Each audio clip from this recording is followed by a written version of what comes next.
Esto es Transiciones y Escenarios. Conversaciones sobre energía y ambiente. Bienvenidos a un nuevo episodio del podcast Transiciones y Escenarios, conversaciones sobre energía y ambiente. Mi nombre es Luciano Caratori, me encuentro en Buenos Aires, estamos con Luis Boscan, que está en Dinamarca, y Mauricio Reutemann también en Buenos Aires. Como ustedes saben, el propósito de este podcast es conversar con invitados, especialistas reconocidos a nivel regional, a nivel mundial, sobre aquellas cuestiones vinculadas con el largo plazo, con la transición, con temas que afectan hoy a las compañías, a las personas y a los gobiernos de Latinoamérica y el Caribe. Hoy estamos con una invitada muy especial. Le voy a dejar la palabra a Luis para que pueda presentarla. Bueno, para nosotros es un inmenso gusto darle la bienvenida a Mónica Landaeta, quien es especialista en mercados de capitales y finanzas sostenibles. Mónica tiene experiencia de más de 15 años trabajando en organismos multilaterales tales como CAF, Banco de Desarrollo de América Latina, y en los últimos 8 años ha estado vinculado al BID Invest, que es el brazo privado del grupo BID, Banco Interamericano de Desarrollo. Mónica inició su carrera en el Banco Central de su país de origen, que es mi país de origen, Venezuela. Mónica tiene un máster en finanzas internacionales de la Escuela de Organización Industrial de España y de negocios de Georgetown University en Washington, D.C., Estados Unidos. A Mónica tuve el inmenso placer de conocerla ya hace unos 16 años atrás en el Banco Central de Venezuela, donde ambos comenzamos nuestra carrera. Un placer tenerte en el podcast y te agradecemos muchísimo, Mónica. Muchísimas gracias, Luis. Encantada de participar en este espacio para promover las finanzas sostenibles. Mónica, voy a avanzar con una primer pregunta para aprovechar tu conocimiento y darte la bienvenida también de mi parte, Mauricio Reutemann desde Buenos Aires. En términos de llevar un poco al llano esta idea de las finanzas sostenibles y el desarrollo sostenible, ¿cómo podés de alguna manera contarnos, explicarnos cómo funciona este mecanismo de esta ingeniería financiera vinculada a lo sostenible? O sea, cómo las instituciones financieras como BID Invest, como muchas otras, se pueden volver impulsores del desarrollo y, en nuestro caso, que es de mucho interés, de la transición energética. Se me ocurren preguntas como ¿a quiénes financian ustedes? ¿Quiénes ponen esos fondos? ¿Dónde van a buscar ustedes esos fondos? ¿Cómo ven los inversores esos riesgos en proyectos sostenibles? ¿Cómo son las rentabilidades en esos proyectos sostenibles? Y si tenés también para ilustrar, que me parece que sería bueno, algún proyecto, algún caso de éxito interesante que en el que ustedes hayan podido colaborar en América Latina. Antes de permitirle a Mónica realizar su pregunta, me disculpa que los interrumpa. Yo quisiera hacer el disclaimer usual. Estamos conversando con una especialista que, si bien está vinculada a un organismo multilateral, ella refleja en esta conversación con nosotros sus opiniones personales y en ningún modo compromete la opinión o posición oficial de ninguna de las instituciones con las que ella está vinculada o haya estado vinculada en el pasado. Solamente quería hacer ese disclaimer usual. Adelante, Mónica. Muchas gracias. Muchas gracias, Luis. Muchas gracias. Bueno, ¿por dónde empezar? Ese es un camino que, digamos, se ha iniciado ya desde hace algún tiempo. Yo lo llevaría hace como 10 años, en donde más específicamente las estructuras bajo ESG forma, social, green, han cobrado, digamos, importancia, relevancia en los mercados de capitales internacionales y no solo internacionales, locales también. existe, pues, para muchos, dado este crecimiento, digamos, tan acelerado en los últimos años, el instituto, el International Capital Market Association, ICMA, son sus siglas en inglés, es un organismo, non-profit organization, que son, digamos, los que tienen como visión principal promover, digamos, estandarización de definición de qué son finanzas sostenibles, definiciones de categorías sostenibles y mucho más contexto sobre estas estructuras específicas dentro de los mercados de capitales globales, sobre todo. Entonces tenemos una guía, una recomendación avalada por más de 80 miembros, en la cual establecen cómo se debe estructurar cada una de estas emisiones o las recomendaciones desde su punto de vista en cómo estructurar estas operaciones en los mercados de capitales. Es muy sencillo y me voy a ir por el proceso lo más corto posible para que quede un poco claro de cómo seguirlo. Su recomendación se basa en 4 pilares importantes. El primero de ellos es definir el uso de fondos, ¿no? Cuando hablamos de definir el uso de fondos, se refieren a que la compañía, el corporativo, el supranational, la institución financiera, quien sea el emisor, necesita definir cuáles son las categorías sociales, verdes, sostenibles a las cuales va a dedicar o va a asignar los fondos levantados en los mercados de capitales bajo este esquema. Ellos sugieren algunas definiciones tanto para social como para verde y promueven o definen cada una de estas categorías para que sea de fácil entendimiento en todo el mundo, digamos, ¿no? Que lo que llamamos energías renovables a nivel global también se entienda por energía renovable en cualquier otro mercado local. Entonces, ese es como el primer paso, ¿no? Definir hacia dónde quieres destinar y financiar o dedicar los fondos que levantes en los mercados de capitales. Lo segundo es informarles a los inversores cómo vas a usar los recursos financieros, los recursos levantados. Es decir, una vez haces la emisión de bonos o la emisión de ese instrumento financiero en los mercados de capitales, ¿qué vas a hacer con esos proceeds? Entonces, sugieren que bien sea se dedique una cuenta green account, depende de quién es el emisor, a veces dedican un green account, a veces hacen un track importante o detallado sobre cómo se mueven esos fondos, pero de cualquier manera separarlos del manejo del resto del cash que esa compañía tenga, ¿no? Así puede ser, digamos, más fácil el tracking de esos fondos levantados.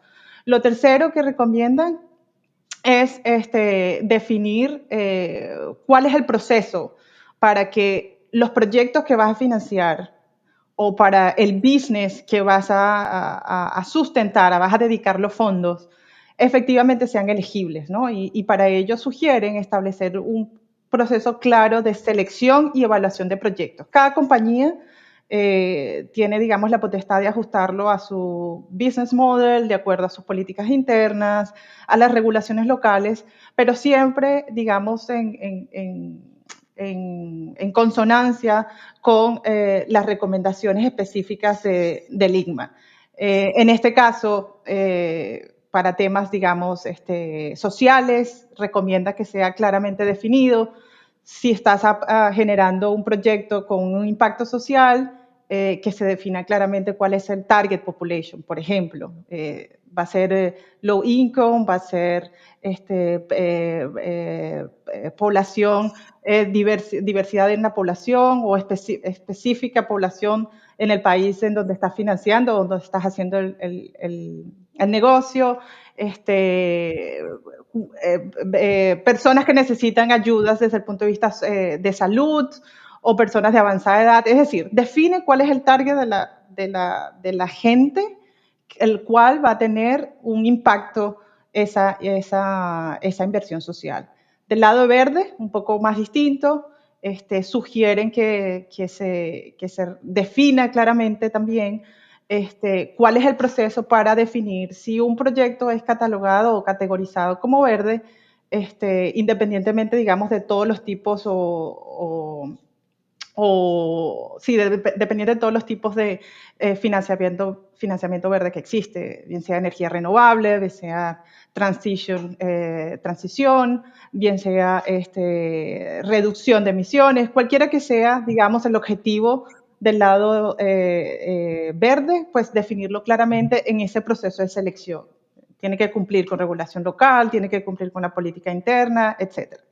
Y luego, el cuarto pilar y el más importante es el reportar de vuelta, es el decir qué hiciste con los fondos un año después. Entonces, en ese sentido, ellos sugieren que los emisores que emiten y que estructuran estas deudas en los mercados de capitales vuelvan con el inversor un año después y les reporten cómo lo usaron, a qué proyectos específicos fue dedicado esos fondos levantados. Esto en el caso de que se realice, digamos, una estructura bajo un programa de financiamiento sostenible reconocido por la ICMA y aprobado por todos los estándares, digamos, aprobados o en línea con todos los estándares internacionales. Hay otro tipo de estructura que no necesariamente encaja digamos, framework, en este framework, y son los bonos linkeados a la sostenibilidad. Allí cambia un poco el picture, ¿no? Y creo que estos bonos linkeados a la sostenibilidad son bastante, cada vez han recobrado bastante, digamos, éxito y espacio en los mercados de capitales, sobre todo por los emisores corporativos, financieros, en todo el mundo. La principal, digamos, objetivo de estos bonos es linkear, y aquí quisiera ser muy clara o bien específica, es linkear el cupón de ese bono que emitimos, a una realización o un goal específico a alcanzar en un momento X. Entonces, digamos que yo soy una compañía que produce, que produce zapatos. Entonces, yo voy a estructurar un Sustainable Linked Bond, el cual voy a pagar 50 puntos básicos más de lo que normalmente pagaría si es que no llego a la meta de reducir, no sé, el número de gases normalmente usados durante mi proceso de producción para estos zapatos. Entonces, digamos que mi target son, aquí estoy hablando en números muy, muy generales, a lo mejor los expertos tienen números un poco más específicos, pero solo para ponerle números al ejemplo, digamos que mi target es reducir emisiones por hasta 30 toneladas en los siguientes 3 años. Entonces, hago un tracking como emisor, traqueo todos los meses y todos los años hasta los próximos 3 años para saber cuánto efectivamente reduje. Si es que no llego al monto comprometido, pues tengo como penalidad o incentivo que el inversor va a recibir un monto en cupón mucho mayor al esperado porque no fui capaz de cumplir con mis objetivos establecidos. Entonces, dependiendo del tipo de industria, empresa o negocio que se desarrolle, existen una u otras estructuras en la cual se puede basar la estructuración de ese bono. Directamente desde mi experiencia en los bancos de desarrollo, y más recientemente en el grupo en el cual trabajo, se han financiado al momento 21 bonos sostenibles con 21 empresas diversas en Latinoamérica y el Caribe, lo cual deja claro que sí efectivamente se puede, que sí efectivamente existe, digamos, el espacio para todos los sectores activos e importantes de la economía en Latinoamérica y el Caribe. Tenemos bonos emitidos por instituciones financieras, por proyectos, digamos, verdes que requieren inversionistas externos, y se ha hecho en unas estructuraciones bastante sofisticadas para atraer esos inversores que de otra manera no pudieran participar en ese proyecto de gran envergadura y de gran tamaño. Hemos financiado corporativos, hemos financiado todo tipo de empresas en Latinoamérica. Lo que les quiere decir que estas recomendaciones del IGMA son aplicables y replicables, no solo para un sector específico, sino para todos los sectores que tienen participación en la economía del país. Gracias, Mónica. Fuiste muy clara, muy clara. Le paso la palabra a Luciano, que creo que tenía una pregunta ahí también. Sí, Mónica, un poco tangencial quizás a lo que mencionás. Entiendo que te especializás en mercados de capitales y que los conoces muy bien. Y quería llevarte al otro lado de esto. Hablabas de la emisión de bonos linkeados al desempeño y otras. Creo que durante los últimos años y en particular, digamos, desde mediados de la década pasada, empezaron a surgir también algunas cuestiones vinculadas con la elegibilidad de las compañías y de los proyectos, con el riesgo climático, por ejemplo, ¿verdad? Los riesgos de transición en particular.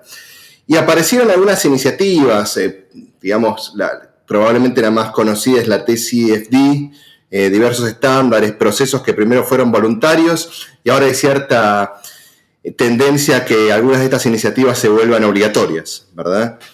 Y esto no es una novedad, es un proceso que posiblemente sea similar a cuando empezaron a incorporarse el análisis de riesgos sociales y ambientales para habilitar inversiones, pero percibimos cierta incertidumbre en particular por parte del sector privado, como una especie de brecha de capacidades para entender dónde están parados y hacia dónde podrían ir para no verse afectados negativamente por estas transformaciones. ¿Cómo pueden prepararse las compañías de la región para estas transformaciones? ¿Ves alguna brecha de capacidades, alguna recomendación, alguna forma de cubrir esa brecha? Pues yo creo que sí, yo creo que es importante reconocer un poco que algunos de los sectores en nuestra región todavía no están digamos, al día de hoy en cómo se han desarrollado todas las voluntarios o no voluntarios esfuerzos para estandarizar no solo la forma en cómo se mide el impacto, sino la forma en cómo se hace disclosure y se promueve la transparencia de todo el negocio verde o sostenible que dices hacer o que la compañía dice hacer, ¿no? Y perfecto los casos que mencionaste, TCFD, también tenemos y se sigue como muy derechito los Harmonized Impact Indicators, que también es otra iniciativa en cómo medir impacto y cómo reportar impacto. Entonces, una vez lo reconocemos, sí creo que existe una oportunidad de mejora y una oportunidad de incrementar, digamos, esta tendencia global, digamos, hacia dónde van las políticas de sostenibilidad ambiental y social, ¿no?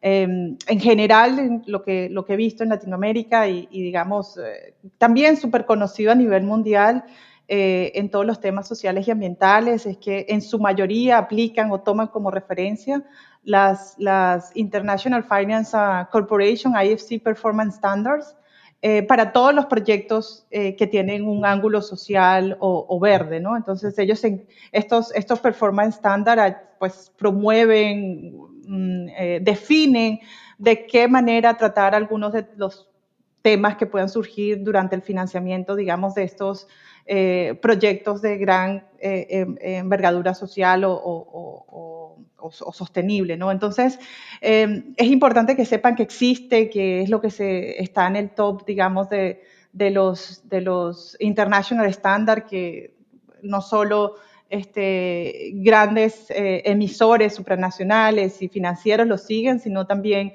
muchos corporativos y cada vez más instituciones financieras, ¿no? Entonces, al saber que esa herramienta existe y reconocer que tenemos esa necesidad en muchos de las industrias en nuestra región, pues parece que puede haber una oportunidad de conectarlos, ¿no? Y de promover que todas esas políticas que ya existen, ya se hicieron esfuerzo, que ya están andando, están funcionando, sean aplicables, replicables a cada realidad, a cada una de estas empresas o negocios en nuestros países. Entonces, sí creo que hay gran oportunidad de mejorar, digamos, de alguna manera, en cómo manejamos en nuestras empresas en Latinoamérica y el Caribe, cómo mejoramos esas políticas, pero es bien cierto también que ya existen estándares internacionales y que solo hace falta como hacer el clic, hacer la conexión entre lo que ya existe y ha funcionado a nivel internacional y lo que esta compañía en particular requiere a nivel local y, digamos, en su escala y en su industria. Bien, clarísimo, gracias. Bueno, yo me tomo la oportunidad ahora de hacer una pregunta a Mónica. Y aquí yo vinculo, por una parte, la política monetaria y la perspectiva europea desde la que yo me trabajo día a día. Me llamó muchísimo la atención un discurso que escuché hace poco de una de las directoras del Banco Central Europeo, la doctora Isabel Schnabel.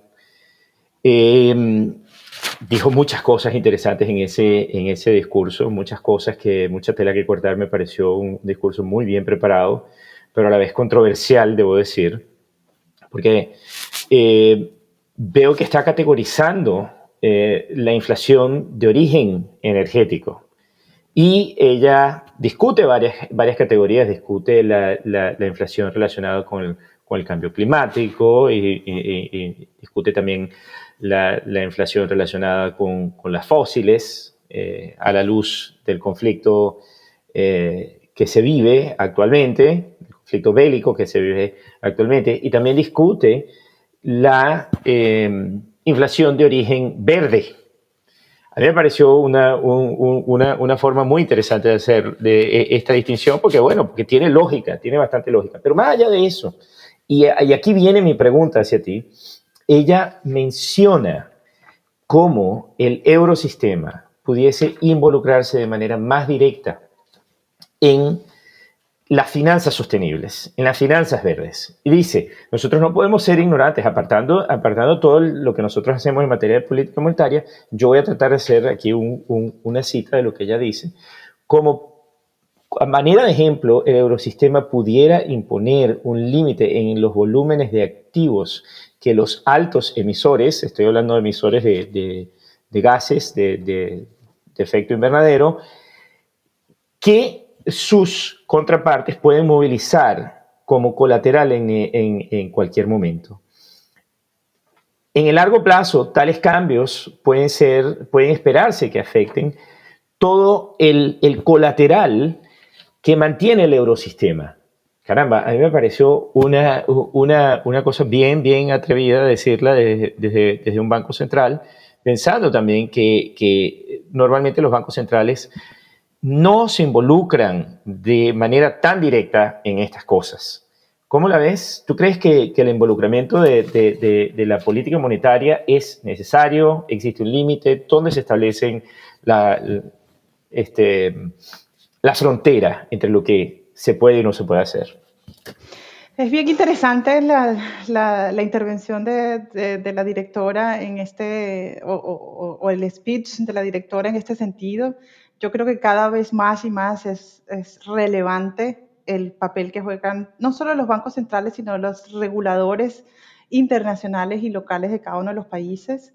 Creo que más y más el establecimiento de frameworks que permitan verificar, validar, gestionar, promover las finanzas sostenibles son cada vez más necesarios y cada vez más sugeridos, digamos, a todos los niveles, ¿no?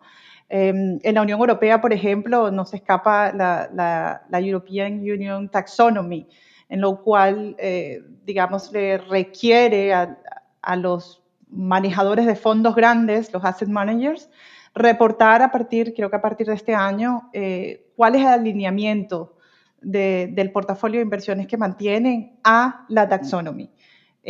Si bien es difícil y si bien se entiende que, digamos, cuando se desarrolla un taxonomy vienen muchas discusiones sobre cómo definir cada tipo de inversión, si bien es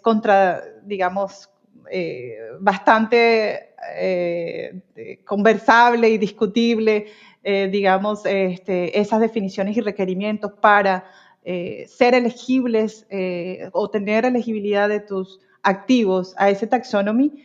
El esfuerzo de ponerla a disposición y no solo a disposición, el esfuerzo de requerirlo a los grandes manejadores de fondos es un gran avance, digamos, y es una gran ayuda para toda la promoción de las finanzas verdes y sostenibles, ¿no?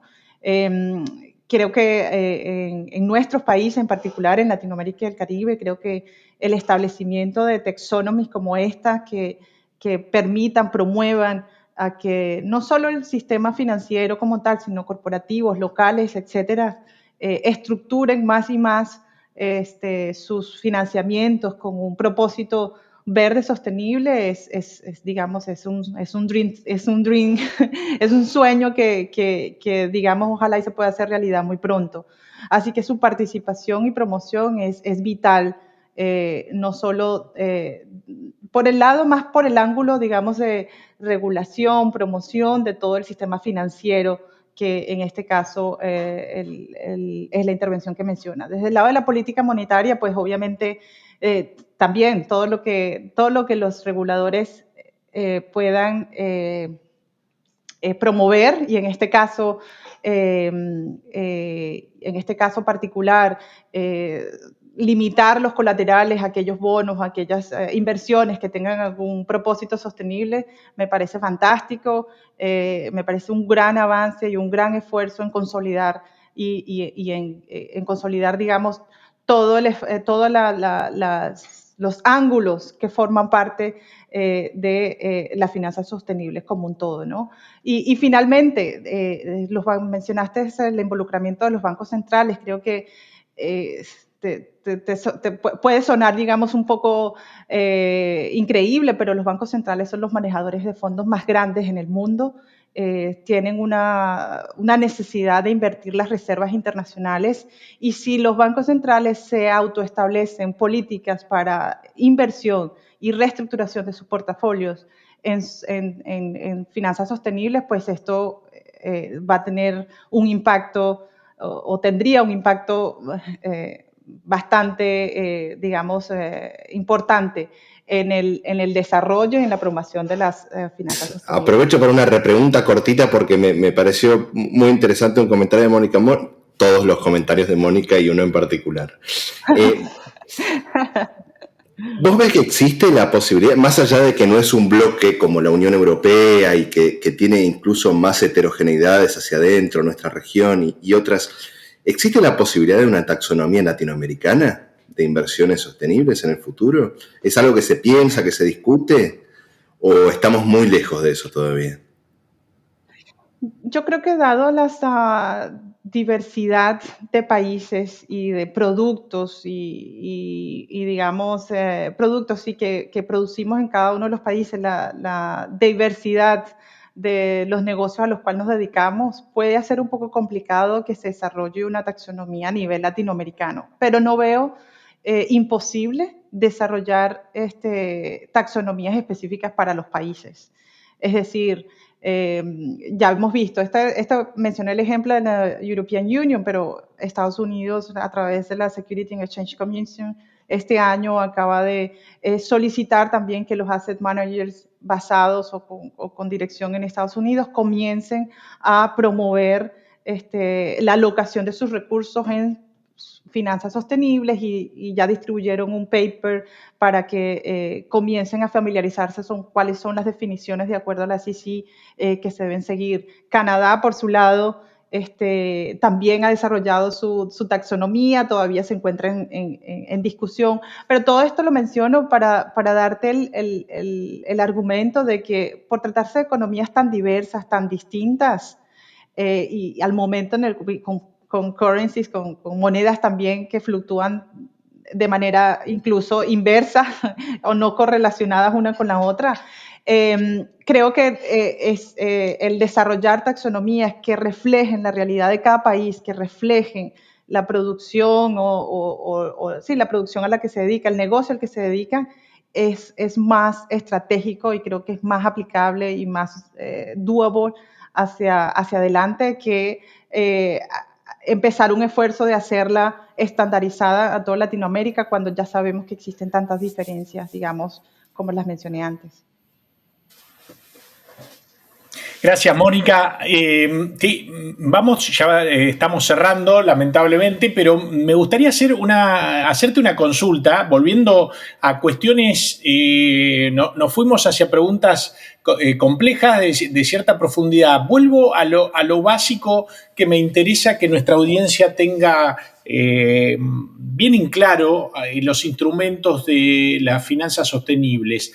Ustedes hablan de bonos temáticos, ¿no? Vinculados a los verdes, a los sociales, los sostenibles, los bonos azules, bonos de género, los vinculados a ODS, a transición energética.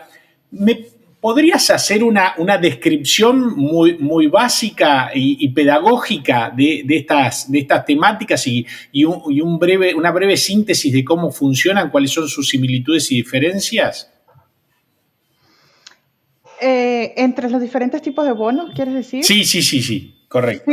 Sí, claro, las diferencias, todo parte y todo nace, mencioné al inicio, en la definición de uso de fondos o la vinculación del bono, de rentabilidad del bono a un target.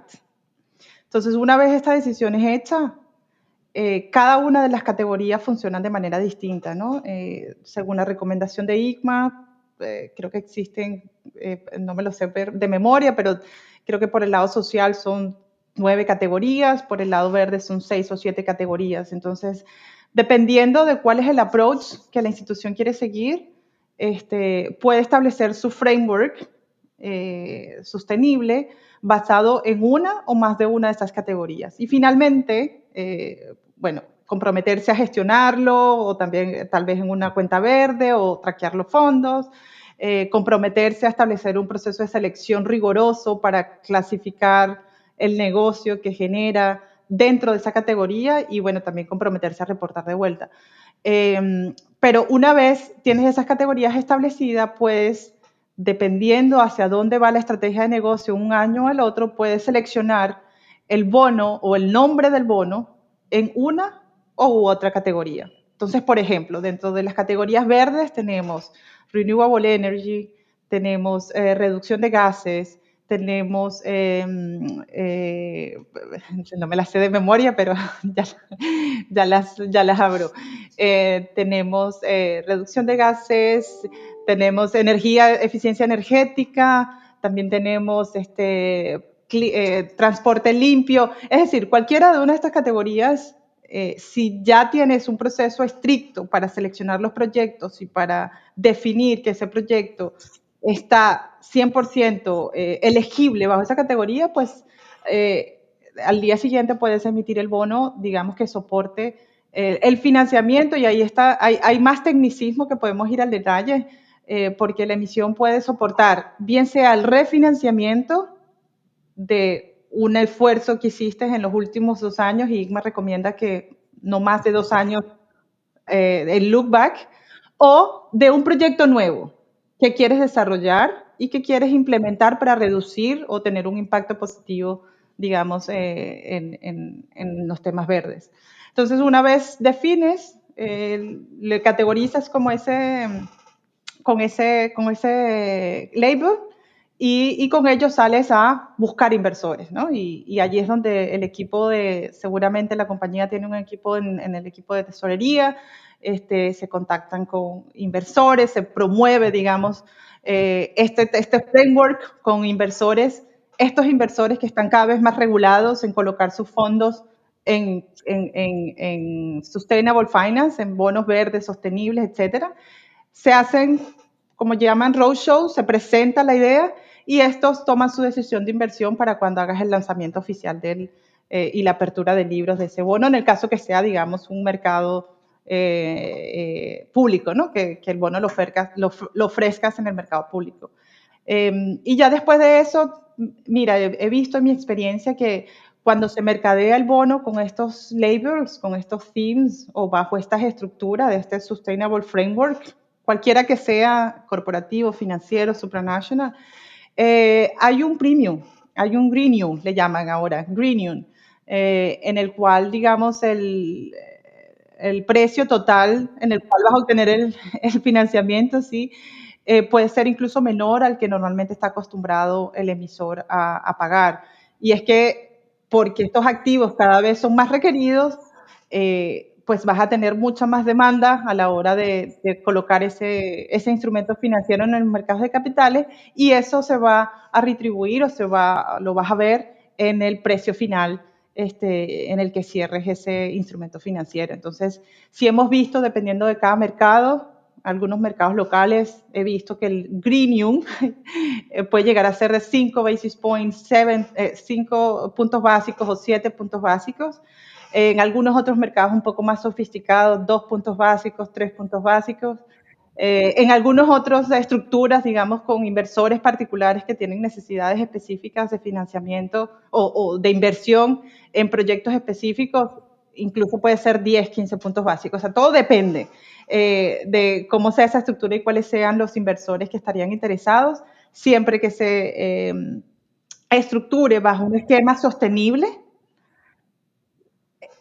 Por seguro va a tener un efecto positivo en el costo de financiamiento de esta compañía.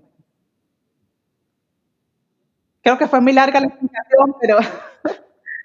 Bueno, Mónica, no, la verdad es que estábamos muy atentos escuchándote porque por lo menos a mí me pareció muy pedagógica tu explicación. Tengo la tarea de cerrar este podcast. La verdad es que disfrutamos mucho, aprendimos mucho, esperamos también que nuestra audiencia, al igual que nosotros, pueda también aprender de todo lo que nos explicaste, desde lo más básico hasta las preguntas, las cuestiones que tienen alguna complejidad importante en este mundo que es de por sí complejo.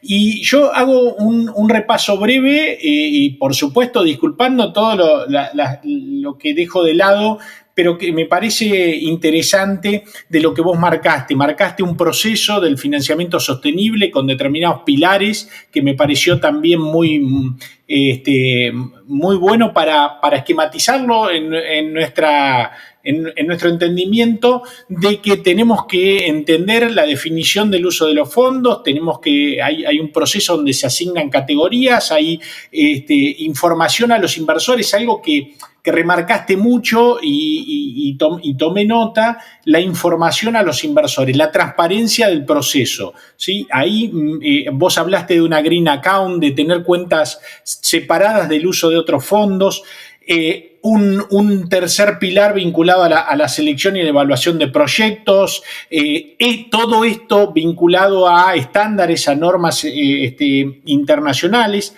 La idea de definir un target a alcanzar también, y esto lo planteaste no solo cuando hablabas de los pilares, sino también en otro momento cuando hablabas de la pregunta que hacía Luciano respecto a la elegibilidad de las empresas, de cómo las empresas pueden de alguna manera facilitar este proceso de financiamiento como receptoras de estos fondos.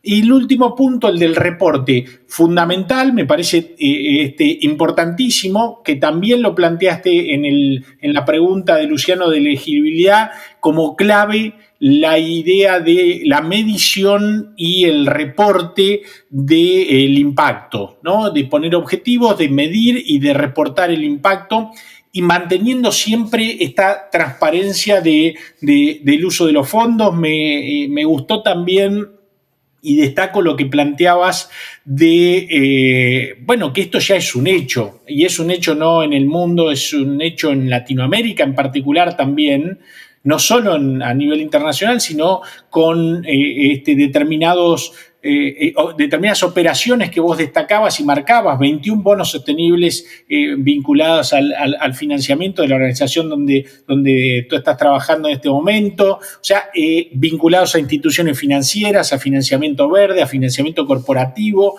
Con lo cual estamos viendo que las finanzas sostenibles no solo son importantes, sino que están creciendo y que están creciendo en la región, están creciendo en Latinoamérica y el Caribe.